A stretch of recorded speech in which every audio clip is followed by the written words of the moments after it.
আসসালামু আলাইকুম প্রিয় দর্শক, আশা করছি সবাই অনেক অনেক ভালো আছেন।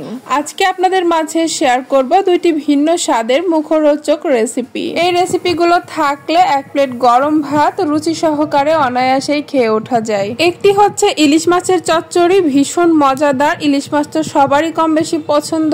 আর আরেকটি হচ্ছে মূলার শাক ভাজি। আমরা তো মাছে ভাতে বাঙালি, মাছ থাকলে আমাদের আর কিছু লাগে না, আর সাথে একটু শাক ভাজি থাকলে তো কোনো কথাই নেই। চলুন তাহলে সম্পূর্ণ ভিডিওটি দেখে নেওয়া যাক। যারা নতুন রাঁধুনি তাদের কিন্তু অনেক কাজে আসবে, তাই ভিডিওটি না টেনে সম্পূর্ণ দেখবেন।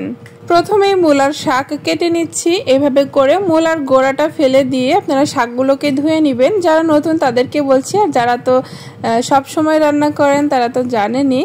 তো শাকগুলো ধুয়ে নেওয়ার পরে পানি ঝরিয়ে এভাবে করে মাছ বরাবর কেটে আপনারা মুঠোর মধ্যে এরকম চেপে ধরে আরেক হাত দিয়ে এরকম পাতলা পাতলা করে কেটে নেবেন।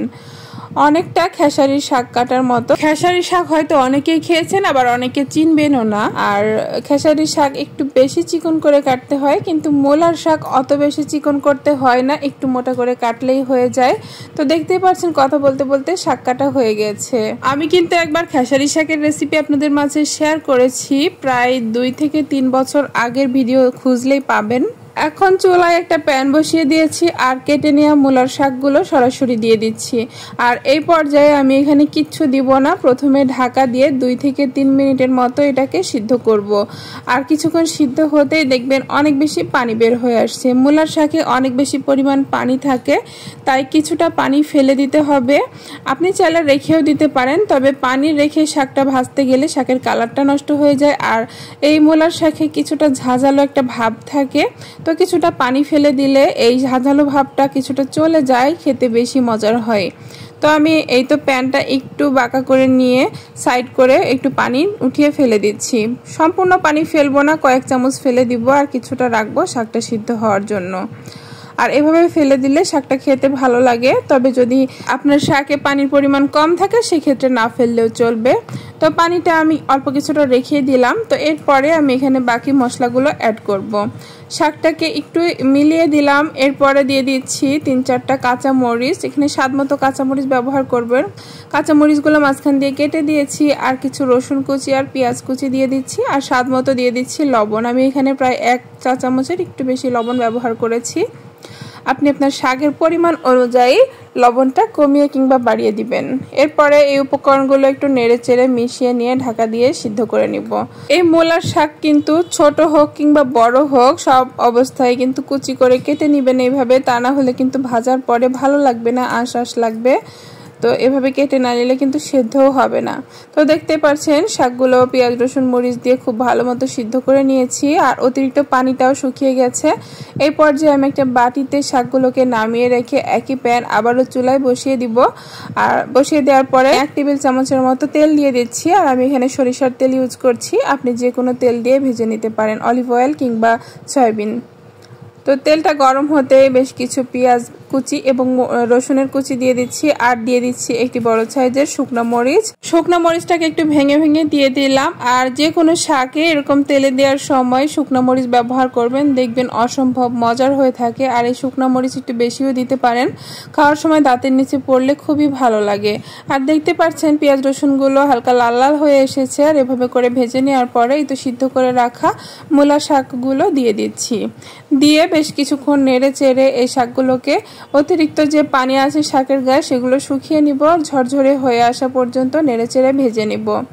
এই শাক গরম ভাতের সাথে অসম্ভব মজা লাগে। আমার ভীষণ পছন্দ মূলার শাক।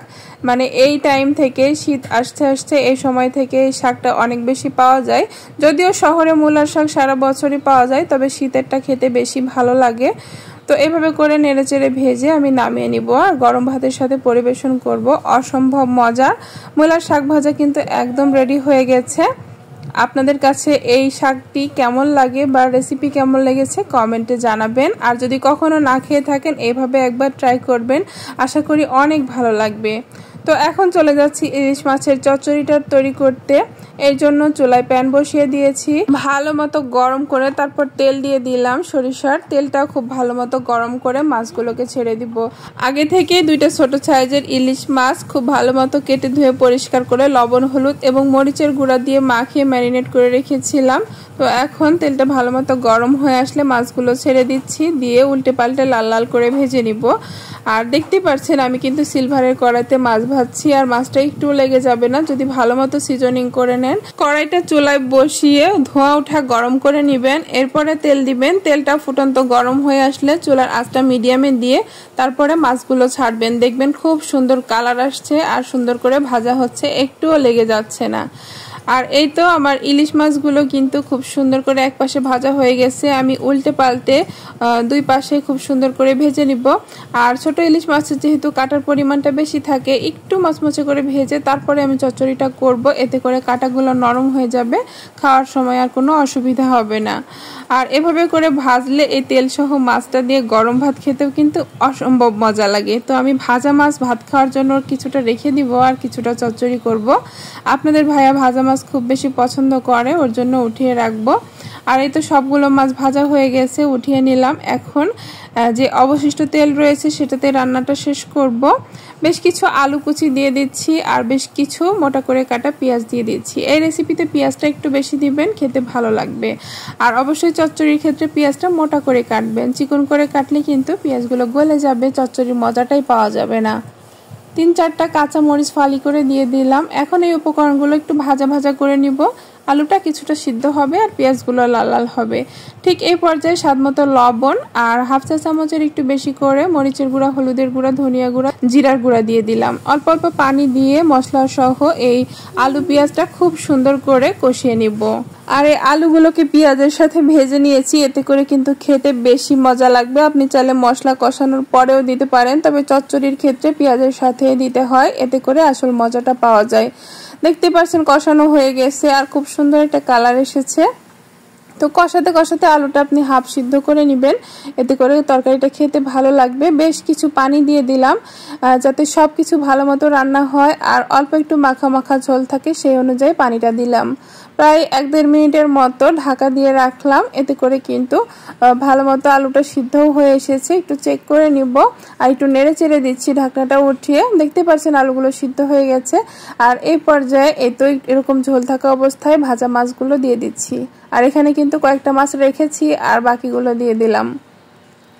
তো এখন মাছটাকে আলতো করে একটু উপরে দিয়েই এরকম নেড়ে চেড়ে আমি কিছুক্ষণের জন্য ঢাকনা দিব। মাছটা যেহেতু আগে থেকেই সিদ্ধ, তাই খুব বেশি ঝোলের মধ্যে না দিলেও চলবে। অল্প কিছুক্ষণ ঢাকনা দিয়ে রেখে এই তো রান্নাটা কিন্তু প্রায় রেডি হয়ে গেছে। এখন পরিবেশন করে নিব। এটাও কিন্তু গরম ভাতের সাথে অসম্ভব মজা লাগে। রেসিপিগুলো অবশ্যই বাসায় ট্রাই করে দেখবেন কেমন হয়েছে। আর আজকের ভিডিওটি কেমন লেগেছে কমেন্টস করে জানাবেন। ভালো লাগলে লাইক দিয়ে চ্যানেলটি সাবস্ক্রাইব করবেন। ধন্যবাদ সবাইকে। আল্লাহ হাফেজ।